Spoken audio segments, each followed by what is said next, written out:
My name is Marcus, and I'm 38 years old. Just 6 months ago, I was escorted out of my own company by security guards while my wife's family laughed and toasted champagne. Today, they're begging me for mercy through lawyers, but I'm getting ahead of myself. Let me tell you how I went from being their charity case to holding their entire future in my hands. I met Rachel at a tech conference in Silicon Valley 8 years ago. I was presenting my revolutionary AI-driven logistics software, and she was there representing her family's shipping empire, Hartley Global Logistics. The Hartleys were old money, the kind of family with portraits in museums and buildings named after them. Rachel was different though, or so I thought. She seemed genuinely interested in my ideas, not just my potential to make money. We started dating, and I'll admit, I was swept off my feet. Rachel was beautiful, intelligent, and came from a world I'd only seen in movies. Me? I was a kid from Detroit who'd gotten lucky with a full scholarship to MIT. My parents were both teachers who'd saved every penny to give me opportunities they never had. The first time I met her family should have been a warning. Her father, William Hartley, looked at me like I was something he'd scrape off his shoe. "So you're the computer boy Rachel's been talking about," he said, not even bothering to shake my hand.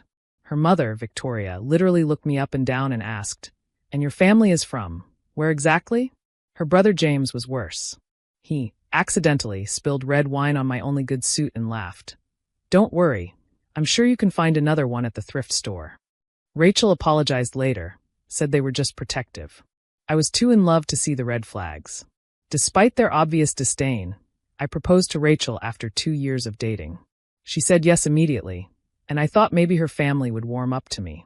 At our engagement dinner, William pulled me aside. "Let's be clear," he said, blowing cigar smoke in my face. "You're marrying into the Hartley family. That comes with expectations. Your little computer project? That's cute, but real men run real businesses. Shipping. Logistics. Things that matter." I should have walked away then, but I didn't. I loved Rachel, and I was determined to prove myself. What they didn't know was that my little computer project was about to revolutionize their entire industry. The wedding was a Hartley production. 500 guests, a venue that cost more than my parents' house, and enough flowers to stock a botanical garden. My family, all 12 of them, were seated in the back corner like an afterthought. During the reception, Victoria gave a speech about how Rachel has always had a soft spot for charity cases, while looking directly at me. The room laughed. Rachel squeezed my hand under the table, but said nothing. After the wedding, William made me an offer. "Join the family business," he said. "We'll find something for you to do.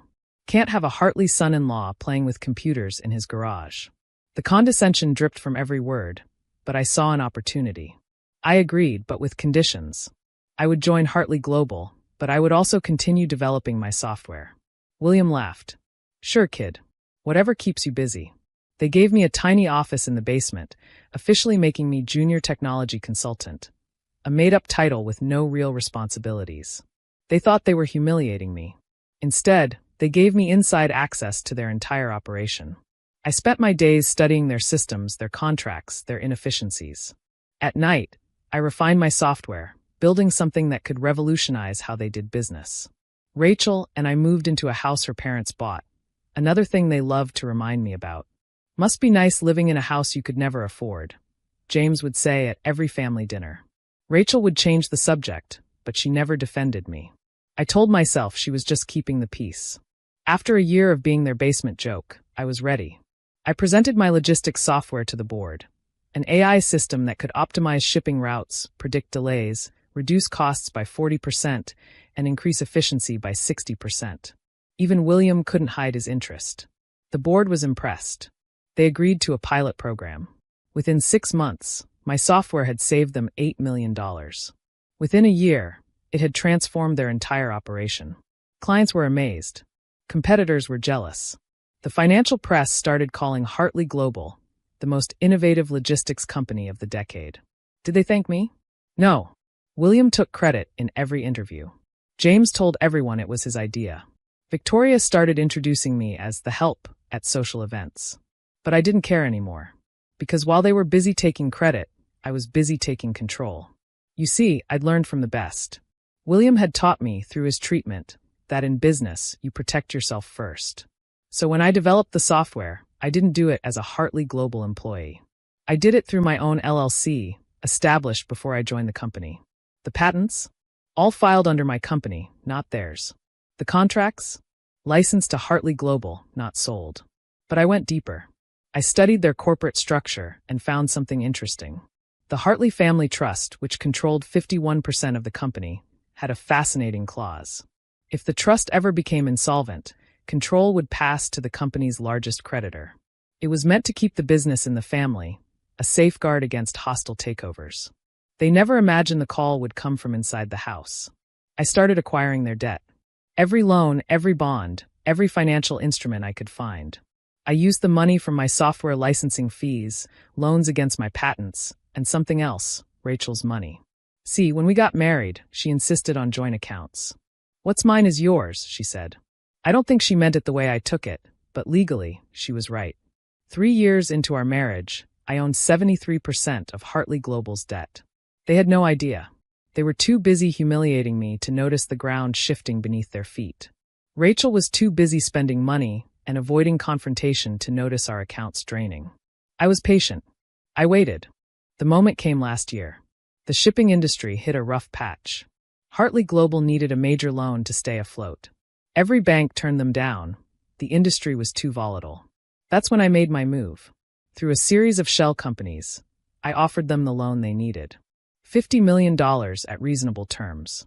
William was suspicious but desperate. He took the deal. I suggested we use my software to expand into new markets. It would require significant investment, but the returns would be enormous. The board loved it.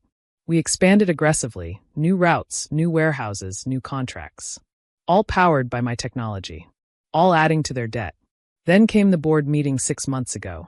I'll never forget it. I walked in with a proposal to restructure the debt, to give me a larger equity stake in exchange for forgiveness of some loans. William laughed in my face. You think we need you, he said. The software is ours now. We've integrated it into everything. You're redundant. Victoria chimed in.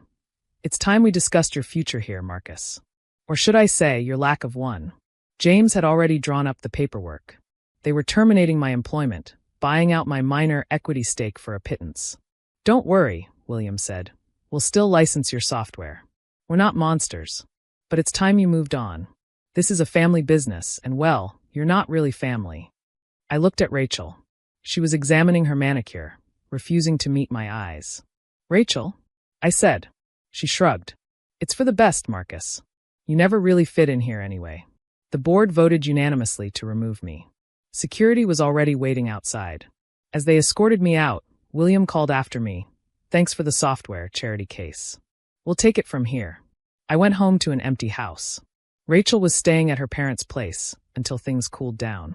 I sat in my home office, surrounded by pictures of a life I thought I'd built, and smiled. They thought they'd won. They had no idea what was coming. The next morning, I called my lawyer. It's time, I said. He'd been preparing for this moment for 2 years. Within an hour, Hartley Global received notices from 17 different creditors, all me calling in their loans. $287 million due immediately. William called me furious. What the hell are you doing? Collecting what I'm owed, I said calmly. You have 30 days. You know we can't pay that immediately. Then I guess we'll see what happens when the trust becomes insolvent, won't we? The silence on the other end was beautiful. He'd finally read the fine print of his own family trust. But I wasn't done. Oh, and William? You might want to check the software licensing agreement. Terminating my employment triggers Clause 47B. All licenses are revoked immediately. You have 24 hours to remove my software from your systems or face penalties of $10 million per day. You can't do this. That software runs everything. I know, I said. I designed it that way. The family went into crisis mode. They tried to pay off the debt, but I'd bought up so much that even liquidating assets wouldn't cover it. They tried to continue using the software, but my lawyers shut down their systems remotely. Their entire operation ground to a halt. Rachel came home, tears streaming down her face. How could you do this to my family? The same way you stood silent while they humiliated me for years, I said, handing her divorce papers. Oh, and you might want to check our joint account. Seems like your expensive lifestyle was funded by loans against my patents. You're personally liable for about $3 million. She turned white. Marcus, please. We can work this out. We could have, I said. Every time they insulted me, we could have. Every time they diminished me, we could have. When they kicked me out of my own company, we could have. But you chose your side. The bankruptcy proceedings were swift. The trust became insolvent, and as the largest creditor, I took control. The board that had laughed while voting me out now sat silent as I voted them out one by one. William's face when security escorted him out, the same security he'd used on me, was priceless. James tried to physically attack me.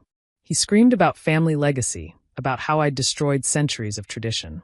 Your tradition of treating people like garbage? I asked. Yes, I destroyed that. Victoria attempted tears, begging me to think of what the Hartley name meant. It means nothing to me, I told her.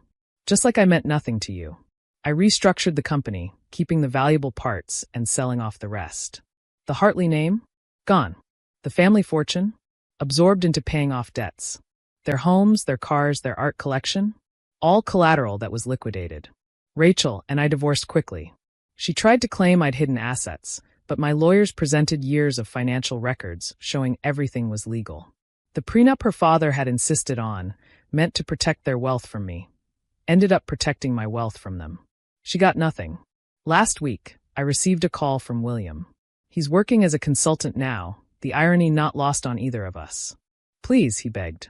Victoria has a heart condition. We can't afford her medication. I felt something then. Not sympathy, but closure.